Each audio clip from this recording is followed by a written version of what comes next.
পর্দার অন্তরালের মা, দুনিয়াতে যত সম্পদ, যত স্বর্ণ গয়নার মালিক হইবা, যত জায়গা, যত বাড়ি গাড়ির মালিক হইবা, এগুলার হিসাব কিন্তু আমার আল্লাহর দরবারে কষ্ট করে করে দেওয়া লাগবে। আর একটা কথা আপনাদেরকে বলে দেই, আপনার সম্পদগুলো যদি আপনি খোদাই ভাবে খোদার রাস্তার মধ্যে বিলীন করতে পারেন, আমার আল্লাহ তাআলা আপনার দুনিয়া এবং আখিরাতের মধ্যে তারাক্কি নসিব করবে। ও বাবা, এই রমজান মাস আসলে বহু সম্পদ দলারে দেখা যায় 10টা 15টা কাপড় আইনা, 20টা 25টা লুঙ্গি আইনা মানুষরে দেওয়ার পর কয় যাকাতের শাড়ি কাপড় দেওয়া শেষ। আপনারা বলেন বাবা, আমি জাস্টিফাই করে দেখলাম, সোনার বাংলাদেশের সম্পদওয়ালারা যদি হিসাব করে করে যাকাত দিত, খোদার কসম 3 বছর ঠিক মতো যাকাত দিলে বাংলাদেশে একটা ফকির আর মিসকিনও থাকতো না। কথা কন না ঠিক কিনা? আরো জোরে কন না ঠিক কিনা? এ বাবা, আমি আপনাদের সবার কাছে আবদার জানাই, শুধু এইটা না, বাংলাদেশে এমন অনেক ঘটনা আছে যারা মাত্র 50টা কাপড় আর 50টা লুঙ্গি না মান ছেড়ে দেয়, যাকাত দেওয়া শেষ। কথা কয় আছে না এমন? যাকাত দেওয়া শেষ। আচ্ছা, শাড়ি আর কাপড় দিয়া যাকাত যে দেয়, আমি হিসাব মিলিয়ে দেখলাম যে বহুত মানুষ কাপড় কিনে নিয়ে একবার ফিরে দোয়া দিলে কাপড়ের মেয়াদ শেষ। যে লুঙ্গি দেয়, এ লুঙ্গি একবার দোয়া দিলে লুঙ্গির মেয়াদ শেষ। কথা কয় না ঠিক কিনা? এ বাবা, যাকাত এমনে দেয় না, মনে রাখতে হবে সম্পদওয়ালারা, টাকাওয়ালারা প্রতি সম্পদকে হিসাব মিলায়া মাত্র 7.5 ভরি স্বর্ণ 52 তোলার উপর মাপে যত টাকা হবে, প্রত্যেক 1 লাখ টাকায় 2,500 টাকা করে যাকাত দেওয়া লাগবে। যদি আপনার কোটি কোটি টাকা থাকে, প্রতি 1 লাখ টাকায় 2,500 করে যাকাত দিলে খবর নিয়ে দেখা যায় বহু মানুষের উপরে 5, 7 লাখ, 10 লাখ, 15 লাখ টাকা যাকাত আসে, কিন্তু যাকাত দেয় না। বলে হুজুর যাকাত কেন দিব? যাকাত দেওয়ার কয়েকটা কারণ আমি আপনাদেরকে বলে দেই। 1 নাম্বার, যাকাত দিবেন আপনার সম্পদকে পবিত্র করার জন্য। সুবহানাল্লাহ। আমরা ওযু করলে, গোসল করলে আমাদের গাও যেমন পবিত্র হয়, আমরা যাকাত দিলে তেমন ভাবে আমাদের সম্পদ পবিত্র হবে। আমরা সম্পদের যাকাত দিব। বলে হুজুর কেমন করে? আরে বাবা, শুধু সম্পদ পবিত্র হয় না, আল্লাহর নবী কয় যাকাত দেওয়ার কারণে আল্লাহ তাআলা সম্পদকে নিরাপদ রাখে। জোরে কোন সুবহানাল্লাহ। শাম দেশ থেকে ইরাকের উদ্দেশ্যে ব্যবসা করার জন্য যাইতেছিলেন আল্লাহ পাকের বন্ধু হযরতে মুসা বিয়া রাহমাতুল্লাহ আলাইহি। হযরতে মুসা বিয়া বলে, আমি যখন শাম দেশ থেকে ইরাকের উদ্দেশ্যে রওনা করলাম, রওনা করার সময় আমরা 7 জনের কাছে 7টা গাটুরি মাল ছিল। আমরা মালগুলা নামায়া 7 জন নামাজ পড়ার জন্য দাঁড়ায় গেলাম। যখন আমরা নামাজে দাঁড়াইলাম, ডাকাতের দলেরা আমাদের মালগুলা চুরি করে নিয়ে যাবে। এমন টাইমে 6 জন নামাজ ছাইরা দিয়া ওনাদের কাছ থেকে দৌড়ে যখন গেছে, একজন দাঁড়ায় আল্লাহর ইবাদত নামাজ পড়তেছে, 6 জন যায় দেখতেছে ডাকাত মাল নিতে না পারে মালের উপরে তারা আগুন লাগিয়ে দিছে। কি করছে? তারা ব্যবসা করে যাইতেছিল, 7 গাঁটটি মাল ছিল, মালগুলা রাইখারা নামাজে দাঁড়াইছে, ডাকাত হামলা করছে, 6 জন নামাজ ছেড়ে দিছে, একজন নামাজ পড়তেছে। 6 জন দৌড়ে যাইতে দেখে ডাকাত মাল নিতে পারবে না, দেখে এদের মালের ভিতরে কি করছে? আগুন লাগিয়ে দিছে। আগুন লাগিয়ে দেওয়ার পরে দৌড়ে দেয়া, এদের আগুন নিভাইতে পারে না, এদের মাল পুড়ে গেছে, কিন্তু একজনের মাল ঠিক আছে। এটা একজনকে যে নামাজ পড়ে তার, এ দৌড়ে যখন পরে গেছে জিজ্ঞাসা করে, এই 6 জন তোমরা পাগল পারা হয়ে আসলা, কিন্তু তোমরা তোমাদের মালগুলা হেফাজত করতে পারলা না, আমার মাল তো ঠিকই হেফাজতে আছে, কারণ কি বলো তো?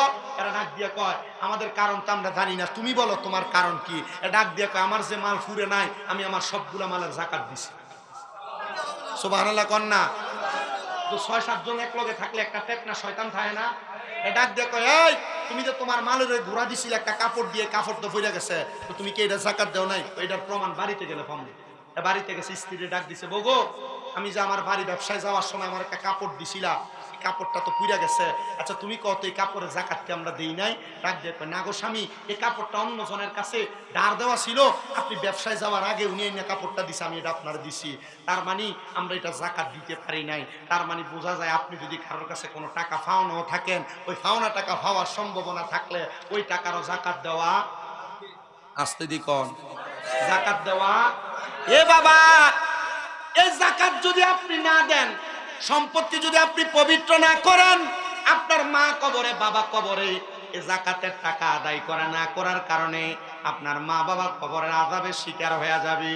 এ বন্ধু, আল্লাহ নবীর একজন সাহাবীর কথা আপনাদেরকে বলে আমি আমার ওয়াজ শেষ করব, আসরের ওয়াক্ত হয়ে গেছে। নবী সাহাবী হযরত সাদ ইবনে উবাদা রাদিয়াল্লাহু তাআলা আনহু, তিনি বলেন আমি যুদ্ধ করে মদিনাতুল মুনাওয়ারাতে আসছি, আইসা খবর পাইলাম আমার মা মারা গেছে। আমি আমার মায়ের জানাজার নামাজও পড়তে পারি নাই। আমি আমার নবীজির কাছে যায় ডাক দিয়ে কইলাম, নবী গো, আপনার কাছে আমি জানতে চাই, আমার মা তো মারা গেছে, আমি আমার মার জানাজার নামাজও পড়তে পারি নাই। নবীজি, আমার মা আমার অনেক সম্পদ দিয়া গেছে, অনেক জায়গা জমি দিয়া গেছে। নবী গো, আমি কি আমার মায়ের জানাজা যেহেতু পড়তে পারি নাই, আমার মায়ের জন্য কোনো কিছু করতে পারবো কিনা? আমার নবী ডাক দিয়া কয়, সাদ ইবনে উবাদা, তুমি তোমার মায়ের জন্য আল্লাহর রাস্তায় সদকা করো। সাদ ইবনে উবাদা ডাক দিয়া কয়, ইয়া রাসূলুল্লাহ, আপনি সাক্ষী থাকেন গো নবী, আমার একটা খেজুরের বাগান আছে, ওই খেজুরের বাগানটা আমি আমার মায়ের জন্য আল্লাহর রাস্তায় সদকা করে দিলাম। ধরে কোন সুবহানাল্লাহ। আমার নবী ডাক দিয়া কই, ও সাদ ইবনে উবাদা, তুমিও সাক্ষী থাকো, তুমিও সাক্ষী থাকো, তুমিও সাক্ষী থাকো। ওই খেজুরের বাগান থেকে কোনো মানুষ যদি খেজুর আহার করে, আমার আল্লাহ তাআলা তোমার মার জান্নাতের নিয়ামত দান করব। পরের দিন সকালবেলা সাদ ইবনে উবাদা কান্না করতে করতে আমার নবীর দরবারে আইসা ডাক দিয়া কই, নবী গো, ইয়া রাসূলুল্লাহ, ইয়া হাবিবাল্লাহ, নবী গো, আপনার কাছে আমার একটা আবদার। আমি স্বপ্ন দেখছি আমার মা জান্নাতের বাগানের মধ্যে বৈশা বৈশা দামি দামি খানা খাইতেছে। নবী আমার ডাক দিয়া কয়, সাদ ইবনে উবাদা, গতকালকে মাগরিবের সময় তোমার খেজুরের বাগান থাইকা ছোট ছোট দুইটা ক্ষুধার্ত পাখি পাকা খেজুর আহার করেছে, এই জন্য আমার আল্লাহ তাআলা তোমার মারে মাফ করে দিছে।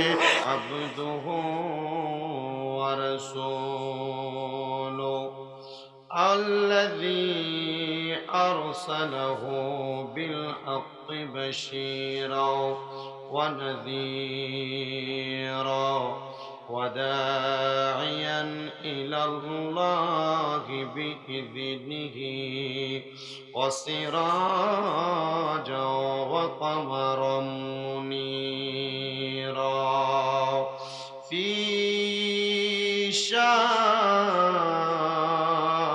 شان حبيبه ومحبوبه ومعشوقه مخبرا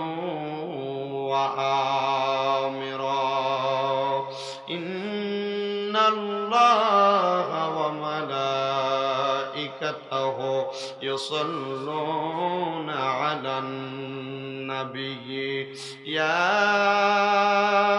أيها الذين آمنوا صلوا عليه وسلموا تسليما اللهم صل مولانا محمد وعلى سيدنا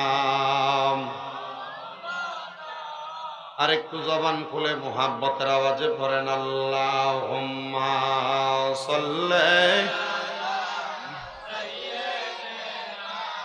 মাওলানা মুহাম্মদ ওয়া আলা আলি সাইয়্যিদিনা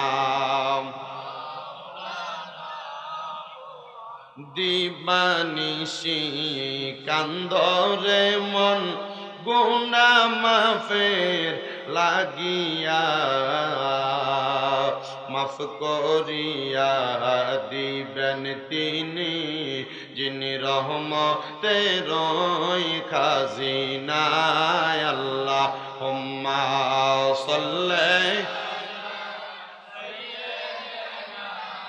মাওলানা মুহাম্মদ ওয়া আলা আলি সাইয়্যিদিনা।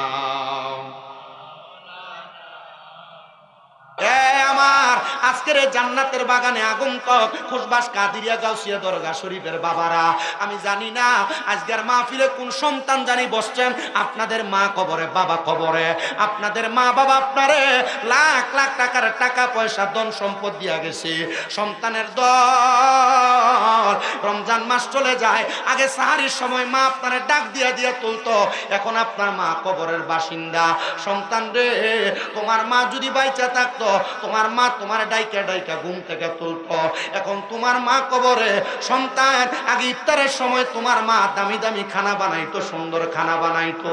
সন্তান, এখন তোমার সামনে কত সুন্দর রং বেরঙের ইফতার থাকে, কিন্তু তুমি তোমার মার একটু ইফতার খাওয়াইতে পারো না, বাবার একটু ইফতার খাওয়াইতে পারো না। বাবা কবরের বাসিন্দা। আমি জানি না এখানে কোন সন্তানেরা বসে আছে, সামনে ঈদুল ফিতর আসতেছে, ঈদুল ফিতরে সন্তানেরা তোমরা অনেক মানুষের জন্য জামা কাপড় কিনবা, কিন্তু তোমার মা কবরে, বাবা কবরে। মা বাপ যদি বাইসা থাকতো, মারে তো একটা কাপড় হইলো তুমি কিনা দিতা, বাবার একটা লুঙ্গি পাঞ্জাবি কিনা দিতা। ওই মা কবরে, বাবা কবরে, এদেরকে যেহেতু তুমি কিনা দিতে পারবা না, সন্তান তোমার কি একটু মায়া লাগে না? তোমার মা কবরে, তোমার আব্বাজান কবরে। আল্লাহ তাআলা রমজান মাসে যেমন ভাবে তোমার মা বাপরে মাফ করেছে, আল্লাহ যেন তোমার মা বাপরে বাকি 11 মাসে এমন ভাবে মাফ করে দেয়। আজকের জান্নাতের বাগানে বসে বসে তোমাদের জন্য দোয়া করা হবে। আল্লাহ, আপনি তাকায় দেখেন, এখানে অনেক এতিম সন্তানেরা বসেছে, যারা রমজান মাস তাদের মা হারায়া, বাবা হারায়া বসে আছে। আল্লাহ, এখানে অনেক মা বাবারা বসেছে, যাদের মা, যাদের সন্তানেরা কবরে আছে। আল্লাহ, তাদের সন্তানদেরকেও তুমি মাফ করে দিও। আমি অল্প কয়েকজন মানুষ চাইবো, যারা এই জান্নাতের বাগানে ইফতার মাহফিলে আইসা আপনারা একজন বলবেন, হুজুর ঈদের পরে ইলাসপুর হযরতে খুশবাসী জামে মসজিদের নতুন নির্মাণ হবে, এটা ভাঙ্গা সুন্দর করে বিল্ডিং এর মতো করা হবে। একজন মানুষ এক নম্বরে শুধু বলবেন, হুজুর আমার তো সম্পদ আছে, জায়গা আছে, বাড়ি আছে, গাড়ি আছে, সব আছে, হুজুর আমি আমার যে কোনো সম্পদের একটা অংশ থেকে 1 লাখ টাকা আল্লাহর হস্তে মসজিদের কাজের জন্য আমি দান করব। এমন কোন দনওয়ালা, এমন কোন সম্পদওয়ালা যদি থাকেন, আপনাদের জন্য খাস করে দোয়া করা হবে। কে দিবেন? এক নম্বরে বলে, হুজুর আমি 1 লাখ টাকা আল্লাহর হস্তে